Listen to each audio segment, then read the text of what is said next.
Welcome back to Special Friends Podcast. My name is Mary Santora. And I'm Sara Huntington. Pardon my pajamas and no makeup. Sarah has me recording the podcast at 6 a.m. So It is almost noon. So. It is not. It is not. It's closer to 6 than it is to No, noon. it is closer to noon. It is 10 o'clock in the morning right now. Sleepy baby. And sleepy baby. And she wakes me up in the early morning hours. Still got your poof in. I put my poof in yesterday.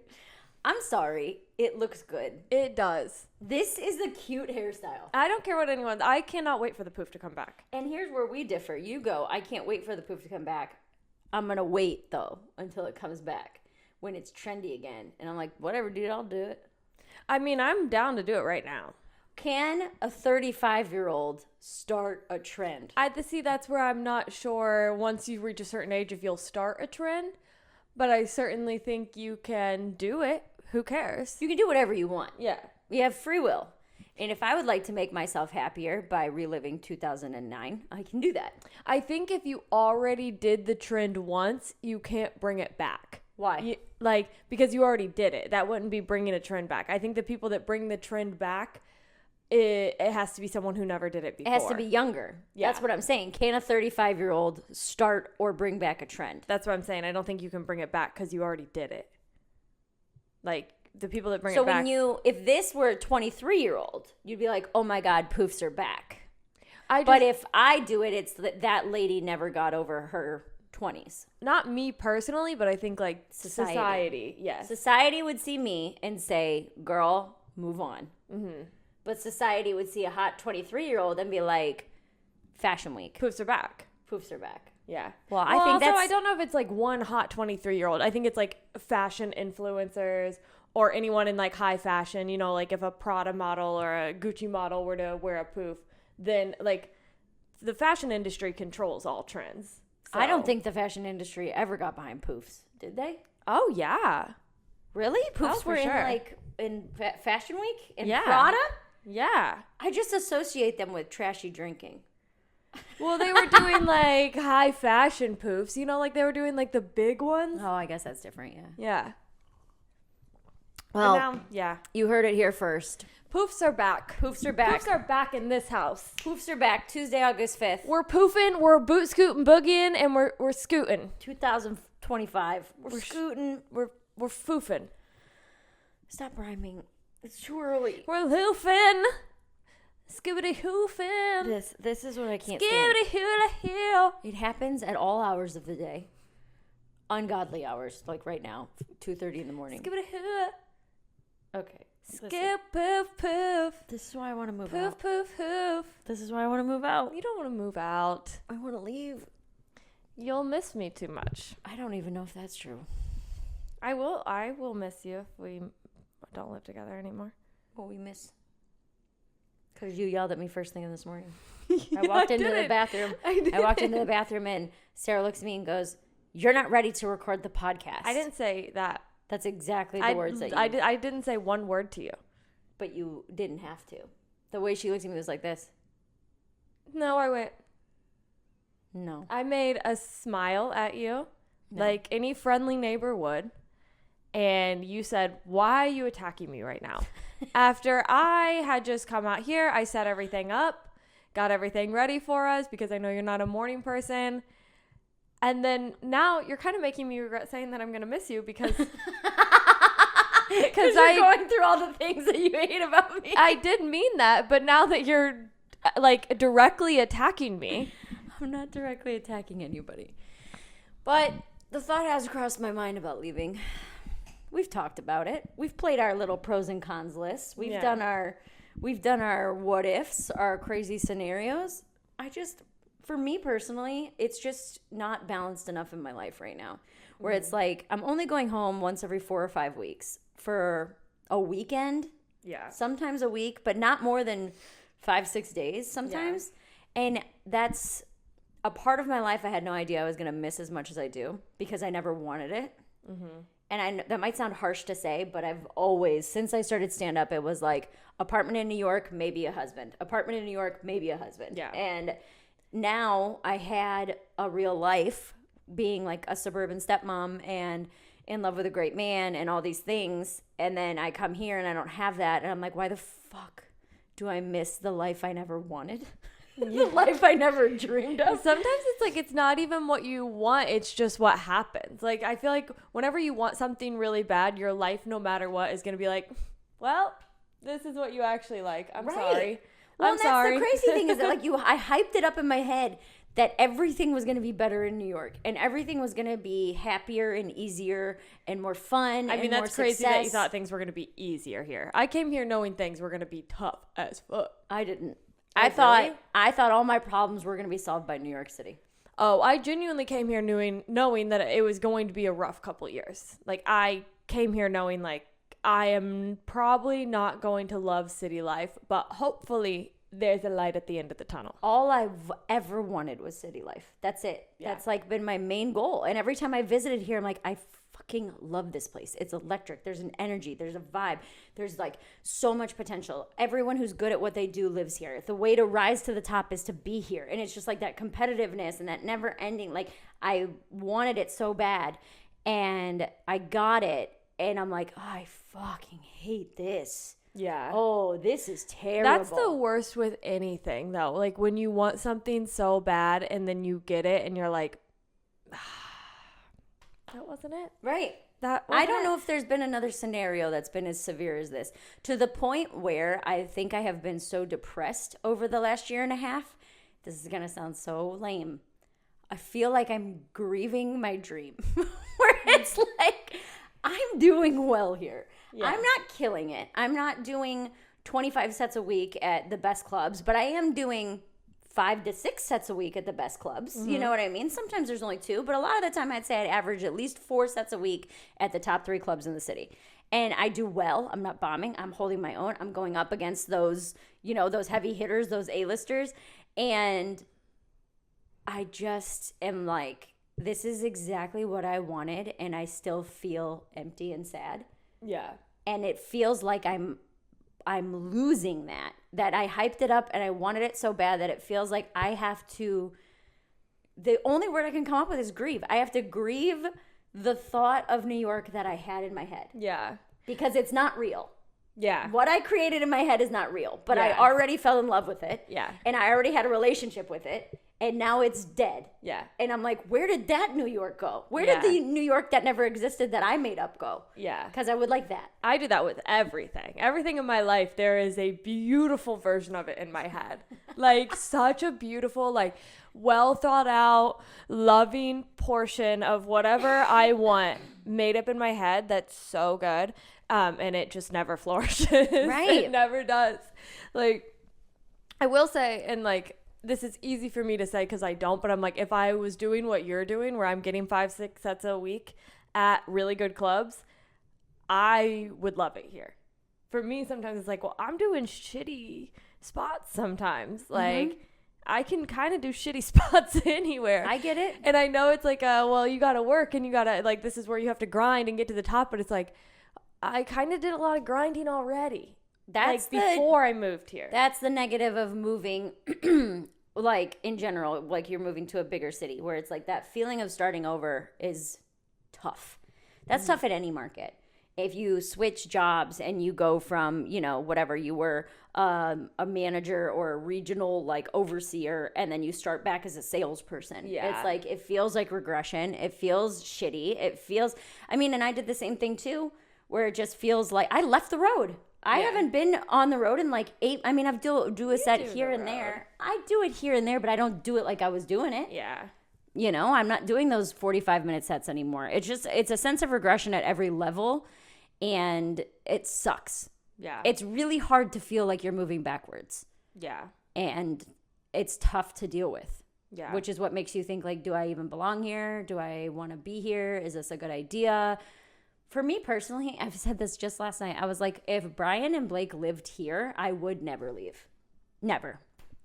Yeah. I would find an apartment like what we have, like a nice big apartment a little bit further out where Blake can have other kids around.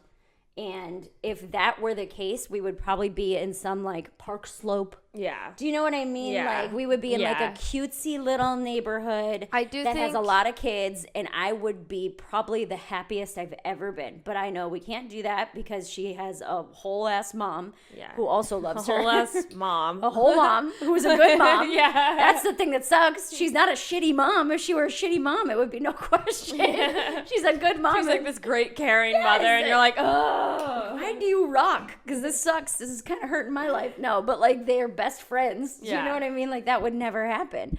And Brian doesn't want to live here either. Yeah. You know? I told him, I'm like, dude, garbage men make $250,000. Yeah. Come here and make so much money. And he's like, fuck that. He's like, that's not even enough money for me to live in that city. Literally can't. I think it is easier to move pretty much anywhere, but especially here when you're like single, don't have any ties, and you can just come here and really like grow and learn about yourself for the first year. Yeah. Which I don't know what I've been doing. What'd you learn? Like shit, I ain't learned nothing yet, but but going back to what you said about like so many times in my life I've been like, this is gonna solve it. Once I get this, everything will be better. Yeah. Like when I first got my job at this like advertising agency, I was like, this is gonna be it. Like this is I like my dream job. It's what I wanted so bad for so long. I went to school for it. I applied for that specific job before and I got it, and then I was like, well, that's not it. Perfect. Good. All right. Next thing, I guess. Yeah. Like, yeah, it's a that bummer. sucks. And I don't know what that comes from. Is that just having too high of expectations? Is it building things up too much in your head? I think both of us are dreamers. Like when you're a dreamer and you can truly like visualize anything. Like it's not that I can just like think like, oh, maybe this will happen. I see it. I can put people in there. I can see myself literally talking to somebody across the table about something that has never happened. Like. And when you say that, I can tell you exactly the apartment in New York that I always thought I would have. You would walk in, I had white furniture. Mm-hmm. I had a white, actually kind of like this, like a white fuzzy rug. Mm-hmm. Not bearskin, but those really, like the blue one in your room. Like those really thick, very soft ones. So you walk in, all windows, New York skyline. Oh, of course. Okay? All windows, you see the skyscrapers, okay? And it's nighttime. It's always nighttime, you know? So you see all the lights. And I had a glass coffee table. Yeah. Like with a funky shape. Uh-huh. Glass coffee table, white couch, chairs, big, like, nice dining room table, big, expansive bed. Everything was perfect and clean, like the open concept with the island and the little chairs. Like, it was one of those where you walked in and you're like, holy shit. Like, I wanted that New York City penthouse apartment. And I envisioned it. I was like, when you walk in, this is exactly the scene you're going to see. And it was the white furniture on either side of the glass coffee table with the white rug. And then skyscraper, all window wall. Yeah, I kind of did that too, but mine was a different vision. I think I had a little bit more realistic expectations. Not me. There's no you point were like, if you're gonna make it up anyway. Yeah, but then you grieve that thought when you have to live in a basement. I will say we could probably find an apartment like that up in Harlem, like that overlooks the city skyline like that. But then you're in Harlem, so right.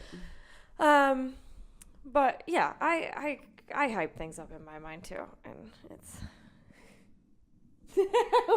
You want to talk about this so I'm bad. letting you lead the conversation. Literally like, please tell me what's happening, because we haven't talked since last night, and you're like, fucking... we went to bed on a cliffhanger. And it's like, you know, when you're watching your favorite show and you have 2 episodes left, but you're so tired. And I tried to stay awake until I heard your door open. I really did, and I was like falling asleep, and I was like, I have to watch the next episode this morning. But we don't have to talk about it. We can keep talking about our dreams. Mind. So I have been circling back with an ex for the probably 5th time now. It's a lot. Yeah, but we don't always circle back for more than like a couple weeks. It's normally just like right when I'm not thinking about him, he just like pops back in. Right. And unfortunately, I'm like a big astrology girl, so I'm like, it's a sign. I was thinking about him, so he texted me because we're connected in some crazy way. Your red string theory. My red string theory, like he will just always come back around. But explain also, that to the listeners. Red string theory is that like there's people in your life that no matter what, you have a string connected to them. And, like, a lot of times your string will be connected, like, you'll be connected here. That's why, like, sometimes you'll be talking to a person and this just happened to me a couple days ago, with the photographer at the stand. He was like, oh, I actually lived in Oxford, Ohio. And I was like, oh, that's where I'm from. Yeah. And he was like, oh, yeah, I was a lifeguard at Miami. And I was like, I used to dive at Miami University. He was like, I was there from this time to this time. I was like, that's when I was diving there. Because I was trying to apply for the Junior Olympics. I was like, you were literally my lifeguard at the pool I was diving at, and now you're taking pictures of me for stand-up comedy. Yeah. Like, I was like, little things like that where it's just like, I think your life can only make so many background characters. Like, obviously, like, you're a core character in my life. Like, you know, certain friends in my life have been core characters. But as far as him, just like photographer at the stand.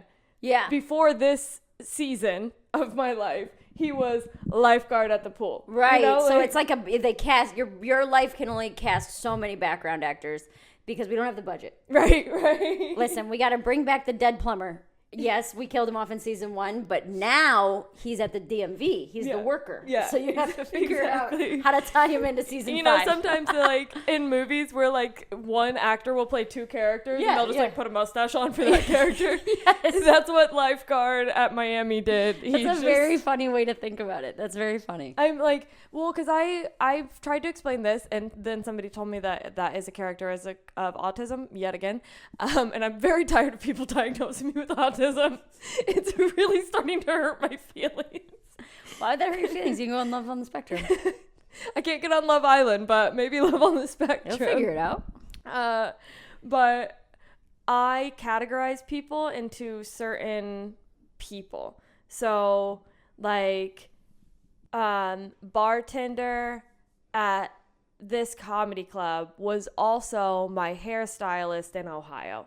So, like, they're categorized into girl with dark hair that kind of has a interesting accent and doesn't give a shit what people think. Okay, so, like, that's their box, and they go into there. And then I have, like... I feel like everybody does this. This is... No, because I've told people this, and they look at me like I'm crazy. So, like, I box people into these, like, certain categories of people. I guess I'm like, these are like friends of yours or like background actors? Background actors. So the background actors in my life, like, I'm like, oh, like, you were just bartender at St. Elmo's in Indianapolis, but now you're a server at the stand in New York. And it's that the fucks same you person up? to me. That fucks up your boxes? No. I feel like that just sounds like you're categorizing them by where they were at in your life. Like, when I think about it, I'm like, there was this girl my worlds collided. There was this girl who was a bartender at one of our favorite bars when me and my ex would go. They had like a big craft beer selection, and it was 2014, so that was our entire personality.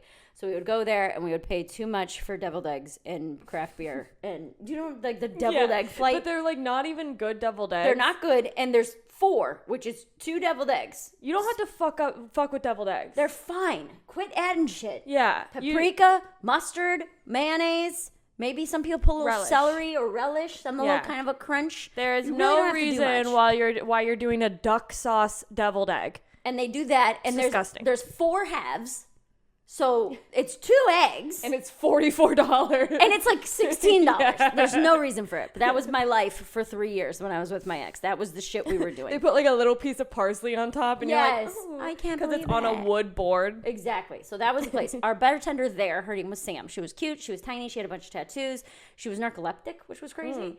But that is like Sam, the bartender from Oak Barrel. Yeah. When a new comic started doing comedy, and then I was on a show with him, and he brought his girlfriend, who was Sam, our bartender. And I had a hard time. It was actually her. Oh. I had a hard time being like, oh, no, you're not David's girlfriend. You're Sam, the bartender. Oh, okay. Is that what you mean? No, mine are different people.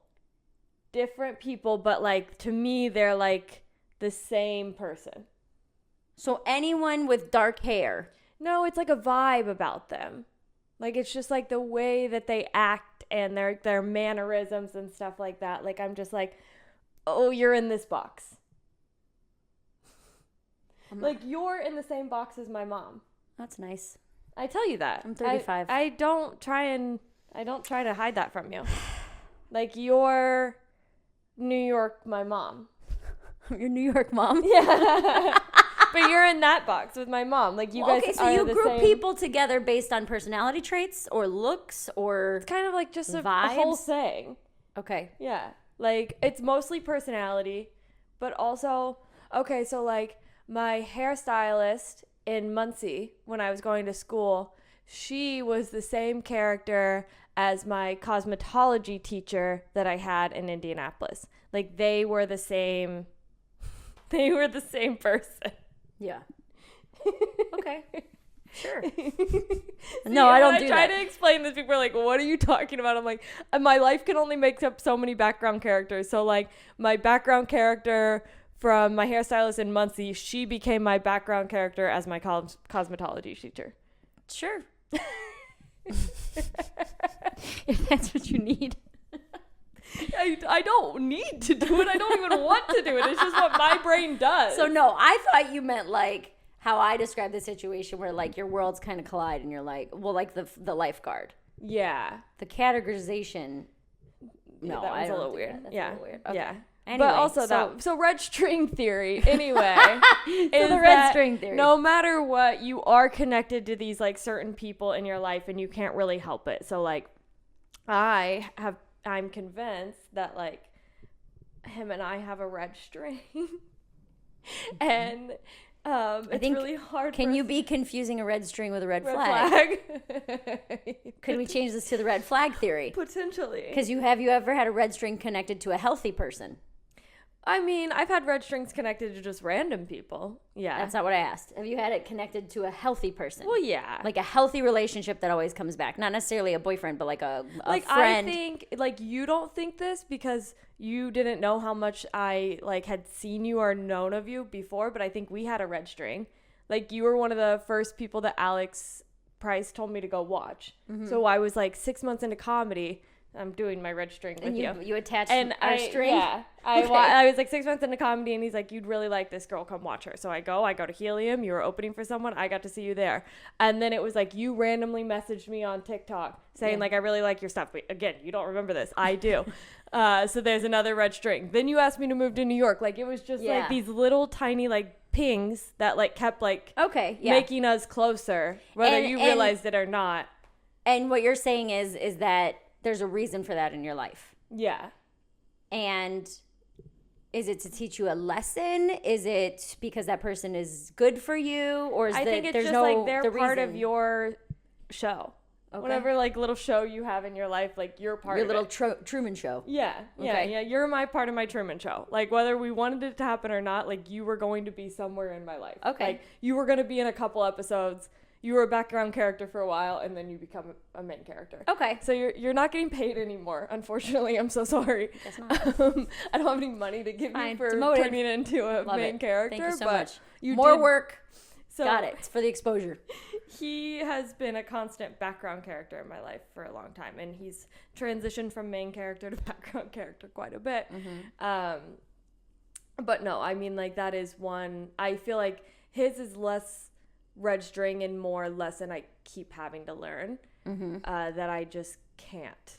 I feel like there's always one person in your life that's just there to teach you a lesson, and a lot of people learn it the first time. Some people learn it the second time, and then some people need 4, 5, 6, about 6 times before they start learning that lesson. I have a pretty hard rule on exes that I am not friends with them. Yeah. And I do not go back to them. Oh, we're not friends. Like, I do not go back to them. Yeah. I do not try again because they're my ex for a reason. Right. Like, when you break up and you're apart for, like, Brian and I have taken breaks where we weren't together for a few weeks. Right. I think the longest we were apart was, like, 3 weeks where we were like, no, we're not together, but we need some time to figure things out. And then we ended up getting back together. I wouldn't count that. I mean, like, if you date someone and then you break up for a year and a half or 2 years and then you circle back with them, I think that is just... There's no point. There's no reason to keep communication open. My sister is friends with all of her exes, or she was. Yeah. And I'm like, they'll like, it's just keeping the door open for like the what if. But if it already didn't work out, close the fucking door. Close the door. Yeah. I would Lock not it. say that, Put caution tape over it. Like, police do not cross line. Like, whatever you need to do. From Walking Dead, dead inside, do not open. Yeah. Like, put bricks and like tape them to the door, tape bricks to the door. I don't know. Tape a brick to the door. Throw a brick at the door. Throw a brick at them if they try and come through it. Yeah. Like I would not say that I'm friends with any of my exes. But this one just keeps coming back. Yeah, and there is a part of me that's like, does he keep coming back because he's the love of your life, or does he keep coming back because he's a fucking loser and nobody else wants him and I'm the only person that answers his text messages? I don't know much, but I'm going to vote the latter. That's just my opinion based on the little amount that I know and how I generally look at and believe in life. But, I mean, listen. So I'm going to go see him. Okay. I think it'll be fine. You think it'll be fine? Yeah. I mean, the more I think about it, the more I'm like, this was probably a reach. It was probably a grab for something. I was looking for some sort of just grounding that I don't have here. And then I think like you and I had been talking about moving, and like my mom's been really weird because she's like dating this guy that I don't like again. And so I'm just like, oh, I just need to like grasp something that I'm familiar with. Some normalcy. Yeah. Like I was just like, I just need like what I'm used to just for like a second. And so like, and then in that very moment, like he also texted me and I was like, that'll do. That'll do. Yeah. Like, and then like, as the time's gone on, it's like, he's just, I don't think he was being 100% honest with me. You don't think? Well, I don't know if he was necessarily lying, but he certainly wasn't telling the whole truth. Omitting the truth. A lie by omission. Picking and choosing. I can't stand it. I hate that glug glug. But this is a lesson we are currently teaching Blake, my 9-year-old, that only picking and choosing what you tell people is also lying. Because she'll do that where like we were on vacation and her and my mom were fighting, and she came upstairs crying and FaceTimed Brian and said, Graham told me I'm not a member of the family anymore.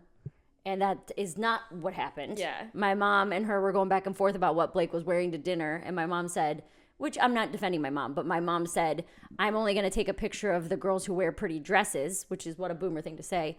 So if you don't wear a pretty dress, you won't be in the picture. Yeah. But this is after Blake and her had been going at it for like 20 minutes. Yeah. And Blake's got a mouth on her. So Yeah. they were going back and forth. But then Blake calls Brian. Graham said, I'm not a part of the family. And then Brian looks at me like, what the fuck is wrong with your mom? And I'm like, that's not the whole truth. Like, yes, that kind of did happen in so many words, but that's not all that happened. Yeah. She's not going to be in a picture. And all she has to do is put this dress on. Yeah. And she gets to be in the picture. Literally every other woman in the family is wearing a dress. Yeah. She just has to do what literally everyone else is doing, and she'll be able to be in it. And only on my mom's phone. That's the only picture she's not allowed to be in because my mom wants to prove a point. Yeah. But my point is that this is a lesson we're trying to teach our 9-year-old. Yeah. And he is 32. 34. He is 34. Yeah. And that, I feel like that is the same thing that just kind of happened because he just randomly texted me and was like, I like might have to go to rehab. And I was like, what? Like, because I was under the impression that we like, the whole point of this was like, oh, we've both matured so much and we've changed and both of us are like in very different parts of our lives. And I will say that a majority of our problems came from binge drinking because we would be good for like a week and everything was fine. And then we'd go out, we'd get super, super drunk and fist fight in the living room. Not actually fist fight, but you know, shove like, each other around. Yeah, like just a little DV. Like one broken door. Smack, smack, you know, whatever. We're good at patching holes. Yeah. In our hearts and the drywall. Yeah. You know? Yeah, I it was never my face, but like the walls were sometimes took a little beating. Okay. And so my head was in this spot of like, yeah, I mean, I guess if you take out the worst part of our relationship, which was like the bitch drinking and the bad fights and me being a little bit crazy too. Like, I'm not going to be like completely innocent in this. Where like, I remember some girl at a bar was like looking at him and I tried to fight her because I was like in this like jealousy, insecure. He said something to her and that's why she's looking at him. And, and he did this on purpose and they probably have something going on where like yes, there were parts of him that drove me to that point where I was acting like a psychopath, but also I wasn't innocent in a lot of this either. So I was like, oh yeah, take out that part. Maybe we are like kind of healthy together, you know, like but what you just said is take out the part where you've matured and you might be healthy together. Where like, yes, if you're not doing the crazy shit, that would be healthier. But if he's still doing the crazy shit, it's not going to be. Well, and that's where like originally when we were talking, it was like, you know, I feel like we were both so much healthier now. Like this sounds like something that could, you know, and I'm not saying that like I ever thought that we were going to like get back together. Like I truly was just like, whatever, like let's just see, like let's meet back up. What's harm in a text? Well, let's meet back up. Like, I guess. Yeah. You know, because it's one of those things where I like can't get over something. Like once I put something in my head, I'm like, okay, well, let's just see. Right. Like what's the harm in seeing? And then, you know, he texts me that like I might have to go to rehab. I'm like, what? Like we've been talking for 2 weeks about how both of us are in like very different parts of our lives and like this is so much better. And then you text me that. So then I'm like, well, hey man, like I don't know if it's a good idea. Like I feel like you just threw a bomb at me. He lied. And he said what he needed to say to get you there. Yeah, and like also we've been talking like, well, what was the reason? Why would you text me that? Like, why would you say that like 4 days before I'm coming there? Like, that doesn't make any sense to me. Chloe hasn't used the wheel all day. Come on, get out of here. Go. And so I call him and I'm like, hey, like, what was that about? And he was like, oh no, like he was like, I'm not actually going to rehab. He's like, I just wanted to let you know that like my mom and I were fighting and she said that I need rehab.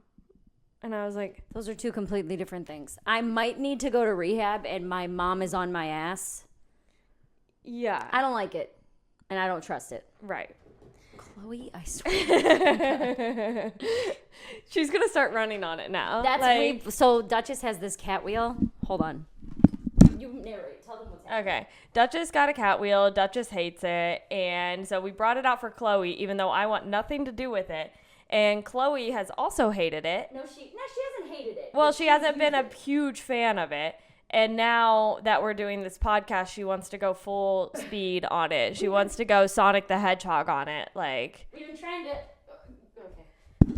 trying to get her to run on it for a week, and she won't go do the full speed. But now she's over here acting like, oh, my wheel. It's so I'd love to run on the wheel. Actually, are you guys having an important conversation about my future? I'd love to run on the wheel. I don't like the omission. I don't like that the stories already don't line up. Mm-hmm. Because if I were fighting with my mom, I would say, even, let's say my ex, the person who probably knows my family or knew my family would be my high school sweetheart. If he and I were about to like reconnect and some crazy shit was going on, I would feel comfortable enough to be like, hey, my mom and I are going through some stuff. So if some crazy shit happens while you're here, or if she's blowing up my phone, just so you know, this is what's happening. But I wouldn't say, because if he doesn't believe he needs to go to rehab, why text you, I might need to go to rehab? Well, he did say, he didn't say I might need to go to rehab. In the original text, he did say, my mom and I got in a huge fight, and I don't think he said I might need to go to rehab. He said like, and mom said that I need to go to rehab, which I took that as, well, then something really, I got in something physical happened and like I might need to go to rehab. And so I took that as like, okay, you got in a bar fight and now you have to go to rehab. Like, yeah. Like that's how I took it. Yeah. And he was like, no, what happened is I like had too much to drink. She like, I asked her if she could come pick me up. And then she freaked out and was like, you have to get your life together. Like, you are, which granted, she has every right to feel that way. You are 34 and having your mom come pick you up from the bar. That is crazy. Mm-hmm. I get why someone would be like, you need to go to rehab. Like, and then he claims like, it was only 4 drinks and like, I haven't really been drinking that much. And that's why I got drunk off of 4 drinks, which like, again, it doesn't really matter. I don't really need the full story. It's like, it just was instantly like, okay, well, this is just the same thing. It puts you back in a place you've grown a lot further from. Yeah. It puts you back in a mental state and a physical state. And I mean physical of like physically feeling like I'm being lied to, I'm being betrayed. Yeah. I have anxiety about this. This shouldn't already be happening. Yeah. If I haven't even seen you yet and I'm already having all these negative feelings, that's where my mind goes. Well, and then like on the phone, he's like, well, I'm not going to go to rehab. That's not true. But I might have to like go spend some time with somebody else, like with his dad. And I was like, oh, okay. Like when? He's like, well, maybe this weekend. And I was like, okay, well, you just have to I was like, I don't care anymore. I really don't. But like, you just have to let me know because I like booked shows out there and I'm not going to cancel them. So like, I don't really care what you do anymore, but like, you just have to keep me in the loop. Like, just tell me what you're doing and then I'll figure it out from there. Like, but where's your head at right now? My head right now is, that I'm still just going to go out there and probably just get like an Airbnb and yeah. I don't like it. What? Him. Yeah, most people. I don't know him, but it is one of those things where it's just like, is he maybe nervous to see you again? Or is the problem bigger than, because that was the thing I said to you. I was like, maybe he said that because his drinking is severe and he doesn't know if he can make it 4 days without drinking. I don't think so because truly that was never the problem. It was never that kind of like. Yeah, it wasn't an everyday. Yeah, yeah. So I don't think that's it. I think it could either be like nerves, which I just don't really like get that. Like I don't really get, if I'm going to see somebody, like I don't really get nervous to see them. I'm just like, no, I already like. Well, maybe I've also stayed at like random comics couches before. Right. So maybe it comes from that. Like, no, I also think maybe that he might see you in a genuinely much better place. And be like, oh, she really has like grown up and done shit and she's out there and she's doing what she loves and I'm doing this and still getting picked up by my mom, and like to give him the benefit of the doubt, which I'm not sure that he deserves, but again, I don't know anything about the guy. Maybe that's what it is that he's like, I'm not good enough, so I shouldn't even have her come here. Does that sound right? I don't know him. I don't know either. And that's, it goes back to just like, okay, I feel confused, and I am very much an advocate now of saying, if you feel confused, then that's your answer. I think that was in our episode of advice to 22-year-olds. Yeah. And so I'm giving that there is advice, no confusion. Yeah. Yeah. I'm giving that advice to myself again at 32. Like, oh, you feel confused. There's your answer. Yeah. So it was a cute little dream for a few weeks. Yeah. Well, and this is kind of what I said is like, you know what? You go out there, you do these shows. It's a new club you've not been to. You've lost money doing the road before. Yeah. So even if you do put yourself up for 3 days and you do this new club, then you're in to come back to headline a weekend in the future. Right. You know, and if you see him on one of your off nights, then you see him on one of your off nights. Yeah. But if not, then whatever. Which it just goes back to that, like, you know, everything happens for a reason. Like, for me, I guess and maybe this is me just trying to make myself feel better, but I'm like, maybe there's a reason that I needed to go do this club in Houston. Maybe I'll see somebody there, or you know, I'll get something more out of it than I was expecting. Like, I'll get something more out of Houston than him. Yeah, you never know. So I'm like, you know, looking back, little things like that, goes back to the red string theory. Little things like that have happened to me. Where like maybe even it's not about him, but your string to him will take you to a new string. Right. Okay. Like, I had my string to him, and that's why he texted me, and like there was a reason that I needed to go to Houston. Like, yeah. I don't know. But I think that makes me feel better. It makes me feel like, okay, it's okay. We're just redirecting. Yeah. That goes back to corporate America. Like, this isn't a bad thing. We're just taking a different direction. Yeah. So, like, yeah, I was going there on this road, and it's okay. I'll take a little side path. I'll take a little scenic route. It'll be fine still. But yeah, I'm still going to go You're going to do the work, and, like, which is important, like the stand-up work. You're going to go, you're going to work, you're going to meet new people. It's going to be great. Maybe you just need a weekend by yourself. Yeah. I mean, truly, that could be it. Maybe I need a weekend out of New York by myself. And, like, the club gave me, like, 6 spots. So, that's what I'm saying. Like you that's more than what I would do. Turn it into a here. weekend. Rent a little car. Yeah. Go to a mall. Have, like, a little Sara weekend where you do all the shit that you want to do and that you miss that you can't do in New York. Yeah. And do it there. And fuck him. No, don't fuck him. But, like, like, forget this guy. Like, it's not even about him anymore. Yeah. You know? Yeah. That's what I think.